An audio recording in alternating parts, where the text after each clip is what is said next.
David had grown used to the whispers in the small town where he lived, raising his daughter Lily, who had never spoken a word since she was a baby, but whose eyes seemed to carry entire worlds of unspoken stories. He was a single father working long shifts at the factory, every day coming home covered in sweat and dust, yet never too tired to cook for her, help her with homework, or sit beside her in the quiet of their modest home. Their life had been built on silence, but not an empty silence. Rather one filled with gestures, smiles, and understanding deeper than words could ever reach. And still people always wondered about Lily, where she came from and why she never spoke. Though David had told the neighbors she was his daughter, everyone knew she had been given to him years ago by a friend who vanished without warning, leaving behind only the infant wrapped in a blanket and a note that said, "Take care of her, she is special." And David never asked more, never sought answers, because all he wanted was to raise the girl as his own and keep her safe from a world that could be cruel to those who were different. But questions lingered in hushed tones, and some claimed the girl bore a striking resemblance to faces they had seen in magazines, though no one dared say it out loud. Lily grew with grace despite her silence, learning to read lips faster than anyone expected and writing with precision, as if she could carve her thoughts onto paper in ways more powerful than sound. She loved to draw as well, often sketching things David could not understand: grand houses, tall gates, people dressed in gowns and suits. Though she had never seen such things in their town, he would ask her where the ideas came from, but she would only smile faintly and return to her drawings, leaving him puzzled but never worried, for he thought it was only the imagination of a clever child. Then came the day that changed everything, when a stranger appeared in the town, a man no one recognized, with sharp eyes and polished shoes, who asked too many questions about the mute girl who lived with the factory worker. David noticed him first outside the school gates, where Lily waited for him to walk her home, the man leaning casually against a lamppost, pretending to smoke, yet never taking his eyes off the child. David felt the hair rise on his neck and instinctively held Lily closer as they passed, but the stranger only smiled faintly and tipped his hat as though acknowledging something. David did not yet know. Word spread quickly among the neighbors about the newcomer. Some said he was a businessman looking to buy land, others whispered he was a detective hunting down a missing child, but none of the rumors eased the gnawing feeling in David's chest. He lay awake that night, listening to the silence of his home, broken only by the sound of Lily turning in her sleep, and he wondered if the past he had buried was finally reaching out to take her back. And when morning came, he looked out the window and saw the stranger still there, waiting, watching, leaving David with a chill that refused to fade. David had always believed that love and patience could overcome the silence that surrounded Lily. He never saw her muteness as a burden. Instead, he saw it as a different way of existing in a world that often failed to listen to those who could speak. She was his light and his reason to push through the long days at the factory. He taught her how to understand people by watching their lips. He taught her how to write down her thoughts in clear words, and even how to use her hands to create gestures that only the two of them understood. It was their secret language, and it gave them a bond stronger than anything words could ever give. Yet as much as he poured his heart into raising her, there was always the shadow of what he did not know. He never discovered who her parents really were. He never knew why his friend had disappeared after handing her over, and he never knew why Lily sometimes drew places she had never seen, places too rich and grand for a small town girl. She seemed fragile, yet there was an air of quiet strength within her, and sometimes when she stared into the distance, David felt as though she carried memories he could not touch. The stranger in town unsettled him more each day, because no matter where David when he found the man not far behind, always polite, always distant, but always watching. One afternoon as David left the factory, he saw the man standing by the fence speaking to a group of workers, his voice low but serious, and when David approached, the man gave him a knowing smile and tipped his hat again as if to mock the unease already building in his chest. The workers whispered afterward that the man was asking about Lily, about her age, her habits, and how long David had been raising Heiress. Home. David tried to keep his fears hidden from Lily. She noticed things quickly, and he did not want her to feel unsafe. He cooked her favorite stew and tried to distract her with stories written on scraps of paper that she loved to read, but she was sharp and her eyes followed him carefully, as though she knew the weight pressing on him. She pulled out her notebook and scribbled a question. "Where is he from, Father?" David stared at the words, his throat tightening, because he had no answer that would bring her comfort. That night David walked past her room and saw her awake, drawing again. The sketch showed a tall man in a dark suit standing beside a car with black windows, and behind him a massive house with towering gates. David froze, because the image looked almost identical to the stranger he had seen, and though he wanted to believe it was coincidence, the precision of her lines and the way she stared at him as he held the paper said otherwise. It was as if she already knew more than she should know, and before he could ask her how she had seen such a place, she turned away and pointed to the window where headlights flickered outside and the shadow of the same black car waited silently in the street.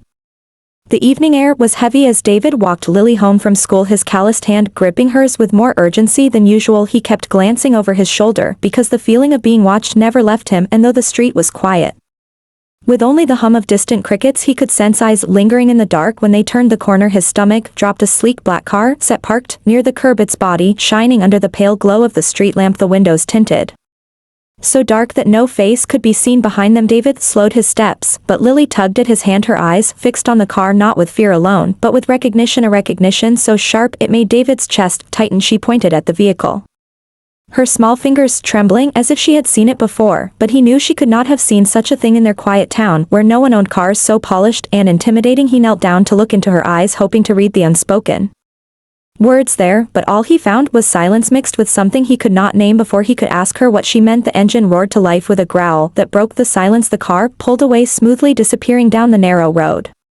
leaving nothing behind but the lingering sense of danger. David stood frozen, his breath shallow. Lily clung to his arm, her eyes wide, as though the car had not just startled her but awakened something deep within her memory. He wanted to demand answers.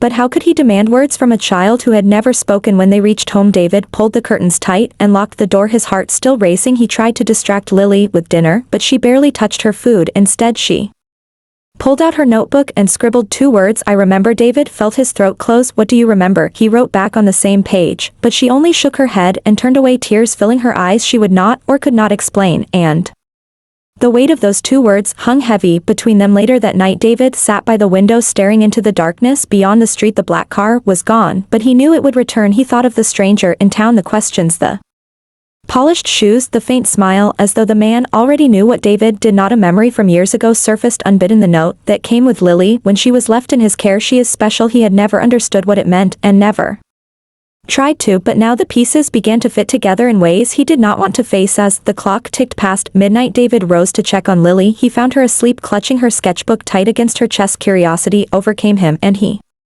opened it gently. Inside were drawings he had never seen before, detailed portraits of faces, grand mansions, spiral staircases, and at the center of one page a symbol etched in bold strokes, a crest he did not recognize, but which seemed to hold meaning and dread. And as he stared at it, the faint sound of an engine echoed again outside the window. The following day began like any other, with the sound of the factory whistle echoing across the town as men trudged to work and children rushed off to school. But David felt the weight of the previous night pressing on his shoulders. He walked with Lily by his side, determined to keep her close, though he noticed she looked distracted, her eyes scanning the streets as if searching for something unseen. When they reached the gates of the factory, he froze, because standing there waiting with an air of quiet confidence was a woman unlike anyone the town had ever seen. She was dressed in a tailored suit, her posture tall and composed, her eyes sharp yet not unkind. She stepped forward and introduced herself as an investigator for a wealthy family that had been searching for their missing child for over a decade. Her voice carried an authority that made the factory workers stop and stare, as though she was someone who belonged to a world far removed from theirs. She described a little girl who had disappeared under mysterious circumstances, a girl who had been born into wealth, but taken away before she could even speak, and every detail she listed made David's blood run cold. The woman spoke of a birthmark shaped like a crescent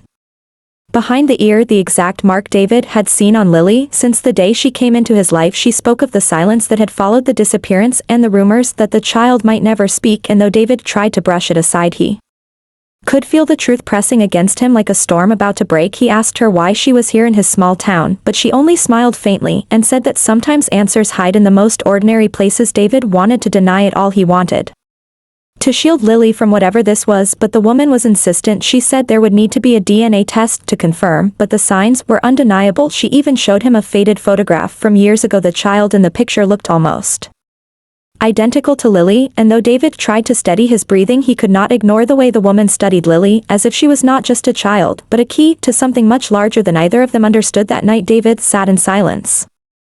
After putting Lily to bed, he stared at the photograph the investigator had left him, and the resemblance was haunting. His heart battled with his mind, because while he wanted to protect the daughter he had raised, he could not stop the fear that someone might try to take her away. The words from the note echoed again, "She is special," but now special no longer felt like a blessing, it felt like a warning. He walked to Lily's room and found her awake, sketching again. This time she was drawing the same crest he had seen the night before, but now it was clearer, bolder, and she pushed the notebook into his hands as if demanding him to understand. David asked her in writing, "Where have you seen this before?" but she only shook her head and pointed at the window where the shadow of the black car lingered once more, its presence darker, heavier, and filled with questions that he no longer knew how to silence.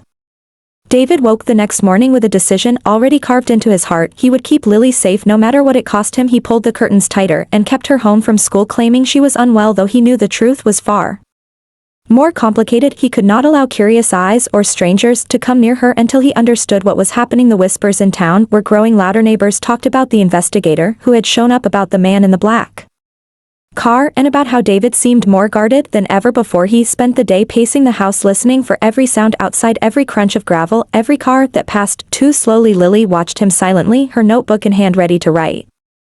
But he kept brushing her questions away, hoping to spare her from the fear boiling inside him. Yet she was clever, and her sharp eyes saw the worry etched into every line of his face. She finally wrote a question on the paper. "Why are they here, Father?"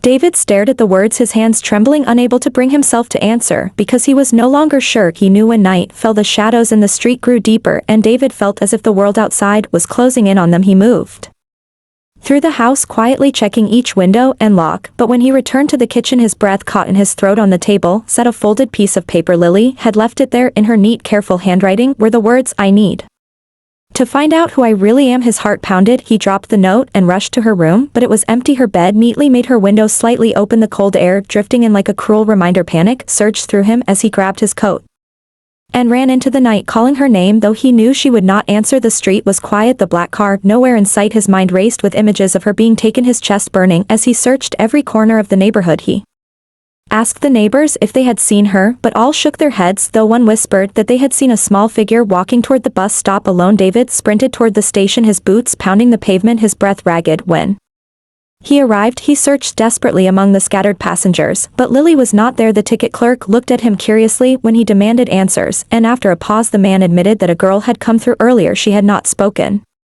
but had shown him a piece of paper with the name of a city scrawled on it. She had taken the last bus out of town just as the black car had pulled away behind her. David collapsed onto the bench, his chest heaving, his hands shaking with fear and rage. He realized that his daughter was not just slipping through his fingers, she was walking willingly into a truth he had tried to bury, and now he had no choice but to follow her into a world that was already waiting for her, a world where power, wealth and danger intertwined, and he knew with a sick certainty that whoever had taken an interest in Lily would not let go so easily.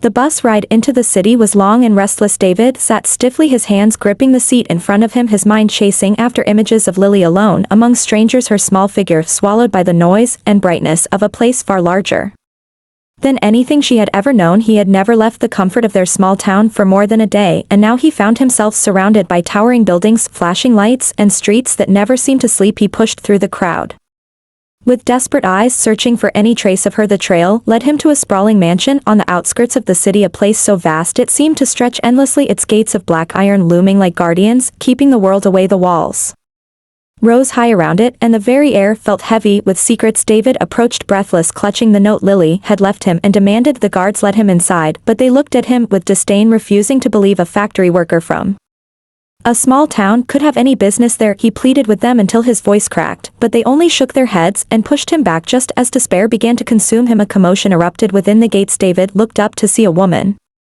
walking out with Lily by her side, the same investigator from before, her elegant frame steady and her hand holding Lily's with a grip that spoke both of protection and authority. David rushed forward, but the guards stepped between them. The woman raised her hand calmly and told them to let him approach. She met his eyes, and her expression carried both victory and pity. She said the tests had been completed and the results were undeniable. Lily was the missing child, the sole heiress to a fortune that stretched across continents. David's breath caught, his knees nearly buckling. He tried to speak, but no words came. His daughter, his little girl, who had grown up in silence beside him, was not just his. She belonged to a dynasty, a powerful family whose wealth and influence reached far beyond anything he could imagine. The investigator's voice grew sharper as she explained that rivals were already circling like vultures ready to strike, that the black car he had seen was only the beginning, and that more dangerous forces were on their way. David gripped the gates, feeling as though the ground beneath him had shifted forever. Lily looked at him, then her eyes filled not with fear but with determination. She held up her notebook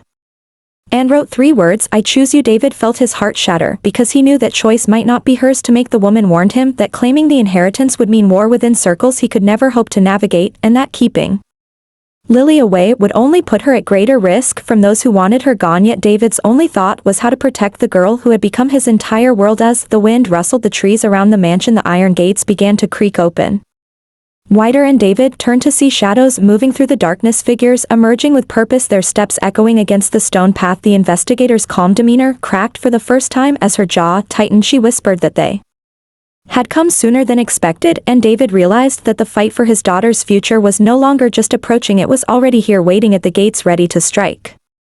David stood frozen as the gates swung wider and the shadows became men in dark suits, their eyes sharp, their presence heavy, like predators closing in. They moved with quiet precision, each step measured, each gaze fixed on Lily. The investigator stepped slightly in front of her, shielding her as if she knew exactly who these people were and what they wanted. David felt his fists clench, though he was only one man, with no power, no weapon, no influence. His instincts screamed to fight, to protect the girl he had raised, even if it cost him everything. The leader of the group stepped forward, his voice calm, yet carrying a threat underneath. He claimed Lily was not safe in the hands of a simple factory worker, nor even with the investigator. He said powerful families had already laid claim to the inheritance she represented, and that she must be taken immediately for her own protection. David shouted that she was his daughter, but his words sounded small against the cold certainty of the stranger's tone. Lily gripped her notebook tightly, her knuckles white, as she pressed it to her chest. The investigator spoke sharply, her voice cutting through the night. She said she had legal authority to act on behalf of the family that Lily